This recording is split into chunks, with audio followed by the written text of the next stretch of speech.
प्रधानमंत्री, अगर आप ये चाहते हैं कि भारत की सबसे बड़ी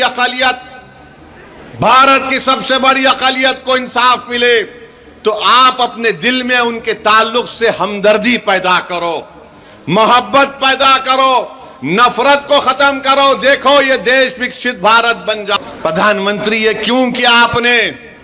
ये कानून ये बना दिया कि अगर जितने बिहार में आसार कदीमा के तहत मस्जिदें होंगी जो दर्जे वक्फ हैं बिहार वक्फ बोर्ड में, वो वक्फ की जायदाद नहीं रहेंगी, आसार कदीमा उसका मालिक होगा।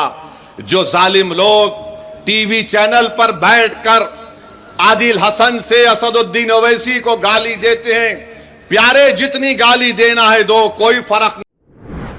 कि भाजपा ने एक ऐसा कानून बनाया जिससे मुसलमानों के ईमान पर हमला हो रहा है, हमारे मस्जिदों पर हमला हो सकता है, हमारी शनाख्त पर हमला हो सकता है, हमारी शहरियत पर तो हमला CAA का कानून बना दिया गया। याद रखिए, ये वक्फ तरमीमी कानून 2025 जो बनाया गया है, ये सिर्फ और सिर्फ RSS की एक कोशिश है कि भारत के मुसलमानों से उनकी मस्जिदों को छीन लिया जाए, उनकी दरगाहों को छीन लिया जाए, उनके खानखाहों को छीन लिया जाए, ख़बरस्तानों को छीन लिया जाए, ईदगाह को ख़त्म कर दिया जाए, इमाम बाड़ों को ख़त्म किया जाए। मैं आपसे अपील कर रहा हूँ कि आप इस काले कानून के ख़िलाफ़ मुत्तहिदा तौर पर खड़े हो जाइए और एक आवाज़ में हम सबको ये पैगाम देना है कि भारत के संविधान को बचाना है और वक्फ के कानून को वापस लेना है। मोदी, ये हमारा ऐलान होना चाहिए, क्योंकि ये कानून बाबा साहेब अम्बेडकर के बनाए हुए संविधान के फंडामेंटल राइट्स के खिलाफ बनाया गया है। मुझे अफसोस है इस बात का कि नीतीश कुमार, चिराग पासवान, कुशवाहा साहब, चंद्राबाबू नायडू, जयंत चौधरी, कुमारा स्वामी ने इस कानून की, इस काले कानून की तायीद की। हम पूछना चाहते हैं नीतीश कुमार से, चिराग पासवान से, कुशवाहा साहब से, मांझी साहब से, क्या बिहार प्रदेश में हमारे हिंदू भाइयों की मंदिरों का एक कानून नहीं है 1950 का, जो ये कहता है कि मंदिरों में वही लोग मेंबर बन सकते हैं जो हिंदू धर्म से उनका ताल्लुक है? जब आपके लिए कोई बात अच्छी है तो फिर मुसलमान धर्म के वक्फ बोर्ड में आप कैसे किसी गैर मुस्लिम को मेंबर बनाएंगे?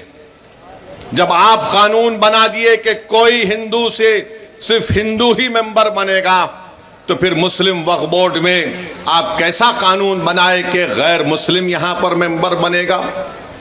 बनाने की वजह क्या है हमको बताओ आप, मगर वजह नहीं बताते हैं।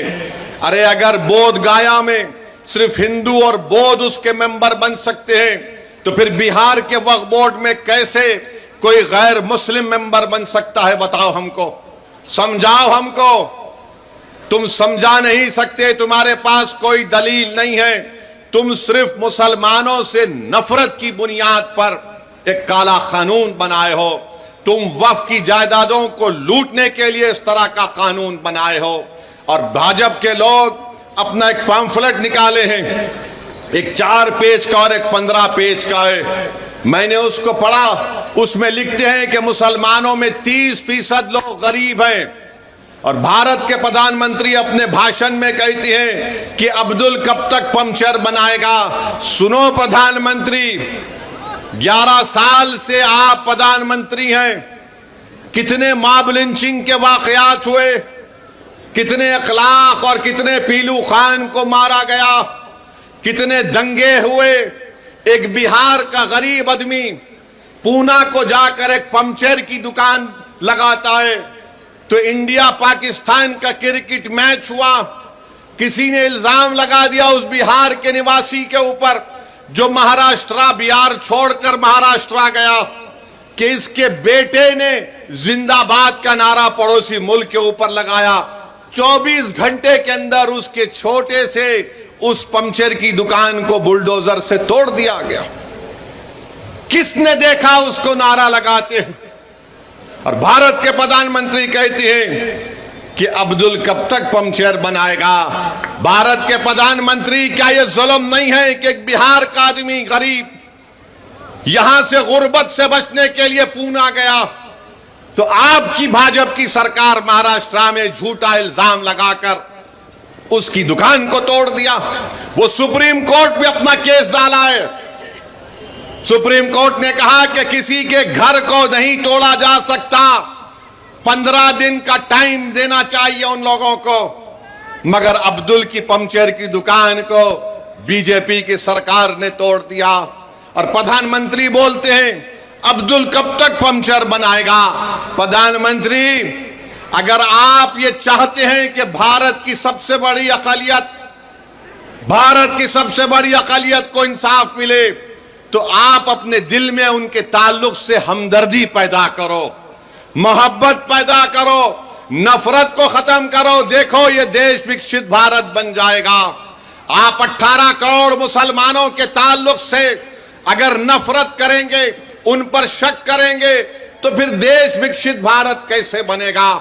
और फिर हम प्रधानमंत्री को पैगाम देना चाहते हैं कि आपने जो कानून बनाया, नरेंद्र मोदी की सरकार ने, नीतीश कुमार ने, चिराग पासवान ने, मांझी साहब ने, कुशवाहा साहब ने ये कानून बनाकर सिर्फ एक आदमी को फायदा हुआ, बहुत ज्यादा उसको फायदा हुआ। क्या फायदा हुआ? वो देश का सबसे दौलतमंद आदमी है जिसने एक मुस्लिम वक्फ की जायदाद के ऊपर जो यतीम खाना है, यतीम खाने को उसने गैर कानूनी तौर से खरीद लिया और उसके ऊपर उसने गरीब लोग बोलते, मीडिया बोलते कि 1000 करोड़ का अपना घर बनाया। तो सुनो प्रधानमंत्री, अब्दुल सुबह अपने घर से जरूर निकलता है, मगर अब्दुल जब अपने घर से निकलता है वो अल्लाह की जात पर तवक्कल करता है। अब्दुल अपना घर प्रधानमंत्री किसी यतीम खाने पर नहीं बनाया है, अब्दुल अपना 20 फीट का घर अपनी जाती जमीन पर बनाया है। ये अब्दुल में और उसमें फर्क है। प्रधानमंत्री, आपको अब्दुल से मोहब्बत नहीं, आपको मुकेश से मोहब्बत है, इसीलिए आप ये कानून उसके लिए बनाए हैं। अगर अब्दुल के लिए आपको मोहब्बत होती तो ये काला कानून आप नहीं बनाते। और अब्दुल बैंक को जाकर लोन नहीं पूछता,